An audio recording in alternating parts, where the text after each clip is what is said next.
नमस्कार दोस्तों, आप सभी का स्वागत है मेरे यूट्यूब चैनल में। दोस्तों, आज हम उत्तराखंड सामान्य ज्ञान के महत्वपूर्ण परीक्षा उपयोगी प्रश्न करेंगे। तो ज़्यादा समय न बर्बाद करते हुए दोस्तों पहला प्रश्न देखते हैं। पहला प्रश्न है दोस्तों, उत्तराखंड में प्रसिद्ध घंटागाड़ का मंदिर किस जनपद में स्थित है? तो दोस्तों इसका सही उत्तर हो जाएगा दोस्तों ऑप्शन नंबर बी, टिहरी जनपद में स्थित है। अगला प्रश्न है, पाताल रुद्रेश्वर गुफा कहाँ स्थित है? तो पाताल रुद्रेश्वर गुफा है दोस्तों आपके चंपावत जिले में स्थित है। ऑप्शन नंबर ए इसका बिल्कुल सही उत्तर हो जाएगा। आगे की ओर बढ़ते हैं। अगला प्रश्न है दोस्तों, उत्तराखंड में सबाली बानो किस खेल से संबंधित है? तो उत्तराखंड में जो सबाली बानो है वो सबाली बानो क्रिकेट नहीं टेनिस से संबंधित है। इसका सही आंसर हो जाएगा ऑप्शन नंबर बी। अगला प्रश्न देखते हैं दोस्तों, दरबार साहिब किस जनपद में स्थित है? तो दरबार साहिब है दोस्तों आपके देहरादून जिले में स्थित है Darbar Sahib. Option number D इसका सही आंसर हो जाएगा। अगले प्रश्नों की ओर बढ़ते हैं। अगला प्रश्न है, निम्नलिखित में से आषाढ़ी कौतिक किस मेले को कहा जाता है? तो इसका सही उत्तर हो जाएगा दोस्तों ऑप्शन नंबर ए, बग्वाली मेला को आषाढ़ी कौतिक भी कहा जाता है। अगला प्रश्न है, उत्तराखंड में रामनवमी किस आभूषण को कहा जाता है? नववर्मी जैसा कुछ है। तो दोस्तों उत्तराखंड में रामनवमी कहा जाता है गुलबंद को, जो कि गले में पहना जाता है, गले में। अगला प्रश्न है दोस्तों, परमार वंश का चरित्रहीन राजकुमार कहा जाता है? तो परमार वंश का चरित्रहीन राजकुमार किसे कहा जाता है दोस्तों? पराक्रम शाह को। अगला प्रश्न में, अभागा शहजादा कहा जाता है? तो अभागा शहजादा कहा जाता है दोस्तों सुलेमान सिंह को। ऑप्शन नंबर 20 का सही आंसर हो जाएगा। सुलेमान सिंह को किसके पुत्र थे? तो दारा शुको के पुत्र थे दोस्तों। अगला प्रश्न है, पंवार शासन काल में सामाजिक व्यवस्था थी? तो पंवार शासन काल में सामाजिक व्यवस्था क्या थी? वो थी पितृसत्तात्मक सामाजिक व्यवस्था थी। अगले प्रश्न की ओर बनते हैं, मानेक बुग्याल किस जनपद में स्थित है? तो दोस्तों मानेक बुग्याल है हमारा उत्तरकाशी जनपद में स्थित है। अगला प्रश्न है दोस्तों, केदारजू कहते हैं दोस्तों थल केदार के मंदिर को, जो कि पिथौरागढ़ जिले में स्थित है। अगला प्रश्न है, अजय पाल द्वारा कौन सी नापतोल पद्धति प्रचलित की गई थी? तो दोस्तों अजय पाल द्वारा जो नापतोल पद्धति जो है प्रचलित की गई थी, तो उसका आंसर हो जाएगा दोस्तों option number A, Dhule path है इसका नाम। तो इसमें पाथ है ये, तो ऑप्शन नंबर ए सही हो जाएगा दोस्तों। अगले प्रश्नों की ओर बढ़ते हैं।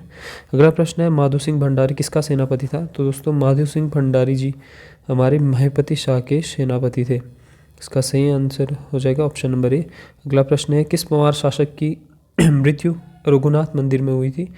तो ये पंवार शाह थे दोस्तों जयकृत शाह। ऑप्शन नंबर ए बिल्कुल सही आंसर हो जाएगा दोस्तों। अगला प्रश्न है, नंदा राजजात किस चंद राजा ने छतौली भेजी थी? नंदा राजजात में किस चंद शासक ने जो है अपनी छतौली भेजी थी? तो इसका सही आंसर हो जाएगा दोस्तों ऑप्शन नंबर डी, बाज बहादुर चंद जी ने नंदा राजजात में छतौली भेजी थी। अगले प्रश्नों की ओर बढ़ते हैं दोस्तों, किस पंवार वंश के शासक के समय श्रीदेव सुमन की मृत्यु हुई थी? तो उस समय जब पंवार वंश के शासक थे, तो उस समय थे हमारे पंवार वंश के राजा नरेंद्र शाह जी थे। नरेंद्र शाह। किस पंवार शासक के दरबार में नवरत्न मौजूद थे? तो पंवार शासक कौन था जिसके दरबार में नवरत्न मौजूद थे? तो वो थे फतेह शाह। अगले प्रश्नों की ओर बढ़ते हैं दोस्तों। अगला प्रश्न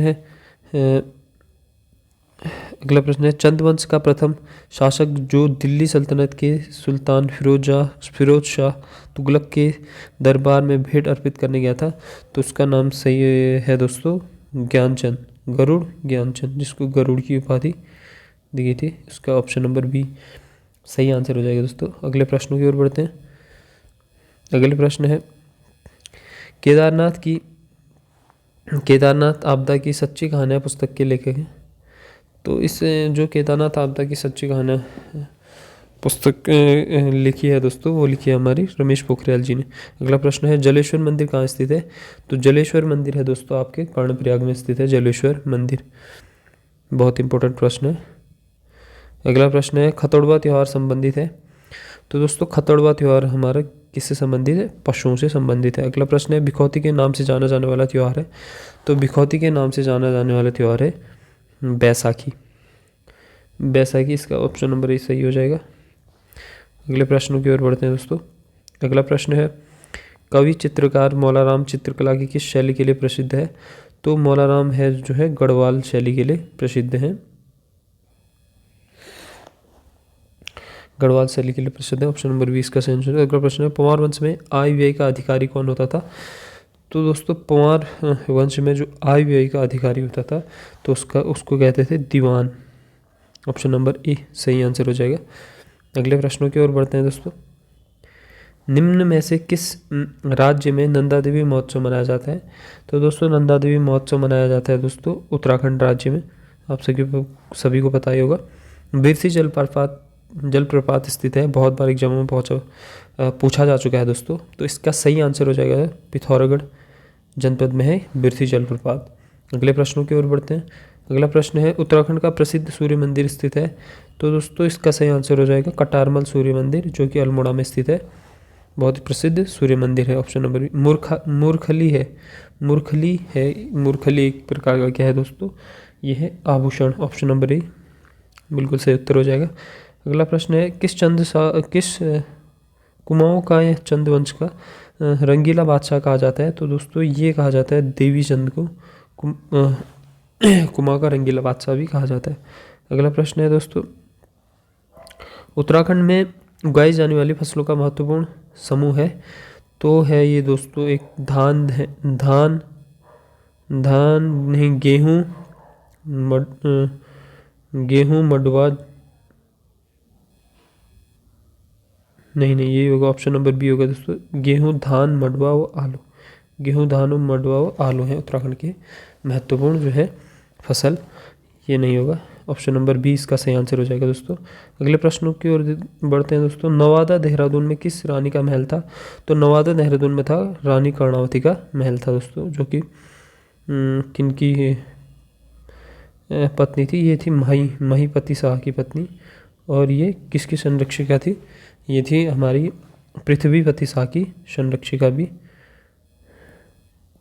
रह चुकी थी दोस्तों, जिसको नागकटी रानी के नाम से भी जाना जाता है रानी कर्णावती को। अगला प्रश्न है नैनीताल में कुमाऊं परिषद का गठन किया गया था। तो नैनीताल में कुमाऊं परिषद का गठन किया गया था दोस्तों 1916 में। नैनीताल में कुमाऊं परिषद का गठन कब किया गया था? 1916 में। Option number B. अगला प्रश्न है अल्मोड़ा में कांग्रेस की स्थापना किस वर्ष हुई थी? तो अल्मोड़ा में कांग्रेस की स्थापना हुई थी 1912 में। अगला प्रश्न है कुमाऊं का प्रथम कमिश्नर कौन था? तो कुमाऊं का प्रथम कमिश्नर था ई गार्डनर जो कि बहुत कम समय के लिए रहा था। उसके बाद रहे थे दूसरे कमिश्नर है ट्रेल। तीसरे थे दोस्तों हमारे गोबन थे शायद। फिर उसके बाद लुशिंगटन के बाद थे बैटन J.H. बैटन, जिनके काल को स्वर्ण युग भी कहा जाता है। और उसके बाद थे जो कुमाऊं के बेताज बादशाह हैं तो उनके बाद थे सर हेनरी रैमजे। अगले प्रश्न की ओर बढ़ते हैं दोस्तों। कुमाऊं का पौराणिक नाम था। तो कुमाऊं का पौराणिक नाम क्या था? ये था मानसखंड। कुमाऊं का पौराणिक नाम क्या है? मानसखंड, जो कि स्कंद पुराण में मिलता है। कुमाऊं का नाम मानसखंड और गढ़वाल का नाम केदारखंड। अगला प्रश्न है मल्ल राजा कुमाऊं को किस नाम से पुकारते थे? तो मल्ल राजा जो है कुमाऊं को पुकारते थे पर्वत डोटी के नाम से पुकारते थे कुमाऊं